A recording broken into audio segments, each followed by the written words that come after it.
ተአምረኛው ዛፍ የሞሪንጋ ሽፈራው ጤናማ ጥቅሞችና አጠቃቀም። ሰላም ጤና ይስጥልን ውድ የቻናላችን ቤተሰቦች እንደምን ሰነበታችሁ? ዛሬ ይዘንላችሁ የቀረብነው መረጃ ስለ አንድ በተፈጥሮ የተገኘ ተአምረኛ ተብሎ ስለሚጠራ ተክል ነው። እሱም ሞሪንጋ ወይም በሀገራችን አጠራር ሽፈራው በመባል ይታወቃል። ሽፈራው ወይም ሞሪንጋ ለዘመናት በባህላዊ ሕክምናና በምግብነት ሲያገለግል የቆየ ሲሆን ሳይንስም አሁን ላይ ጥቅሙን በስፋት እያረጋገጠው ይገኛል። ይህ ተክል በተለይ በደቡብ ኢትዮጵያ በስፋት የሚታወቅ ሲሆን አሁን ግን በመላው ዓለም ተቀባይነትን አግኝቷል። ታዲያ ይህን ተክል ለየት የሚያደርገው ምንድን ነው? ሰውነታችን ላይ ምን አይነት ለውጥ ያመጣል? ማንኛውም ሰው ሊጠቀመው ይችላል ወይ? ለእነዚህ ጥያቄዎች መልስ ለማግኘት ቪዲዮውን እስከ መጨረሻው ተከታተሉ። ከመጀመራችን በፊት ግን ለቻናላችን አዲስ ከሆናችሁ ሰብስክራይብ በማድረግ ቤተሰብ መሆኑን አይርሱ። ወደ ዋናው ጉዳያችን እንለፍ። ሞሪንጋ ምንድን ነው? ሞሪንጋ ኦሊፌራ ወይም ሽፈራው ብዙ ጊዜ ተአምረኛው ዛፍ እየተባለ ይጠራል። ይህ ስያሜ የተሰጠው ያለ ምክንያት አይደለም። የዚህ ዛፍ ቅጠል፣ አበባ፣ ፍሬና ስሩ ሳይቀር ከፍተኛ የሕክምናና የምግብነት ጥቅም አላቸው። ነገር ግን በብዛት የምንጠቀመውና ከፍተኛ ጥቅም ያለው የቅጠሉ ክፍል ነው። ዋና ዋና የሞሪንጋ የጤና ጥቅሞች። አሁን በዝርዝር የሞሪንጋን አስገራሚ ጥቅሞች እንመልከት። 1. እጅግ በጣም የተመጣጠነ ምግብ ምንጭ ኒውትሪሽናል ፓወር ሃውስ። ሞሪንጋን ልዩ የሚያደርገው በውስጡ የያዘው ንጥረ ነገር መጠን ነው። አምናችሁም ባታምኑም የሞሪንጋ ቅጠል ከሌሎች ምግቦች ጋር ሲወዳደር ከብርቱካን በ7 እጥፍ የላቀ ቫይታሚን ሲ፣ ከሙዝ በ15 እጥፍ የላቀ ፖታሲየም እንዲሁም ከወተትና ከእንቁላል የላቀ ካልሲየምና ፕሮቲን ይዟል። ይህ ማለት ሞሪንጋን ስንጠቀም ለአጥንት ጥንካሬ፣ ለሰውነት ግንባታና ለአጠቃላይ ጤንነት ወሳኝ የሆኑ ነገሮችን በአንዴ እያገኘን ነው ማለት ነው። 2. በሽታን የመከላከል አቅምን ይጨምራል ቡስትስ ኢሚዩኒቲ።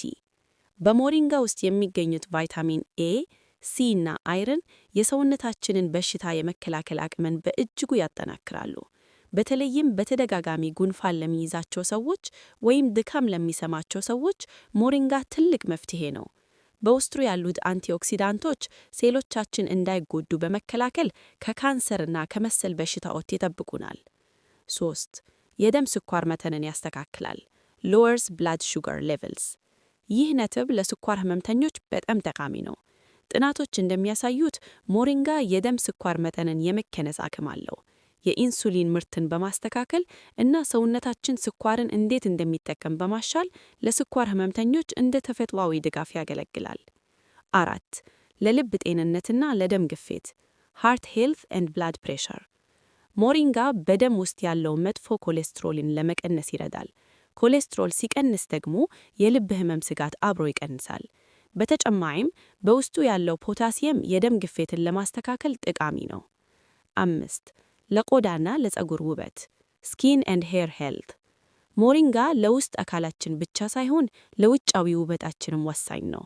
በውስጡ ያለው ቫይታሚን ኤ እና ኢ ቆዳችን እንዳይሸበሸብና ወጣትነቱ ተጠብቆ እንዲቆይ ያደርጋል።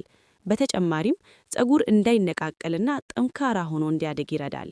የሞሪንጋ ዘይት ወይም ከቅጠሉ የሚዘጋጁ ማስኮት ለፊት ቆዳ ጥራት ፍቱን ናቸው። 6. ለሆድ ዕቃ ጤንነት ዳይጀስቲቭ ሄልት። ሞሪንጋ ከፍተኛ የአሰር ደረጃ ስላለው ለምግብ መፈጨት ሂደት በጣም ጠቃሚ ነው። ሆድ ድርቀትን፣ ጋስትራይተስን እና የሆድ ቁርጠትን ለማስታገስ ይረዳል። በተፈጥሯዊ ጸረ ባክቴሪያል ስለሆነም በሆድ ውስጥ የሚፈጠሩ መጥፎ ባክቴሪያዎችን ይዋጋል። ሞሪንጋን እንዴት እንጠቀም? እንግዲህ ጥቅሞቹን ዘረዘርን። አሁን ደግሞ እንዴት እንደምንጠቀም እንመልከት። ሞሪንጋን በተለያየ መንገድ መጠቀም ይቻላል። የሞሪንጋ ዱቄት ፓውደር፣ የደረቀውን የሞሪንጋ ቅጠል በመፍጨት በሻይ፣ በወተት፣ በጁስ ወይም በስሙዚ ውስጥ ቀላቅሎ መጠጣት ይቻላል። ግማሽ የሻይ ማንኪያ ዱቄት ለጀማሪዎች በቂ ነው። እንደ ጎመን ወጥ ትኩስ የሞሪንጋ ቅጠል ካገኘን ልክ እንደ ጎመን ቀቅለን ወይም ከሌሎች አትክልቶች ጋር ቀላቅለን በወጥ መልክ መመገብ እንችላለን። በምግብ ላይ መርጨት የተፈጨውን ዱቄት በሰላጣ፣ በሾርባ ወይም በወጥ ላይ መጨረሻ ላይ በመርጨት የምግቡን ጣዕምና የጤና ጥቅል መጨመር ይቻላል። ጥንቃቄዎች ሳይድ ኢፌክትስ ኤንድ ፕሪኮሽንስ። ምንም እንኳን ሞሪንጋ ተፈጥሯዊና ጠቃሚ ቢሆን አንዳንድ ጥንቃቄዎችን ማድረግ ያስፈልጋል።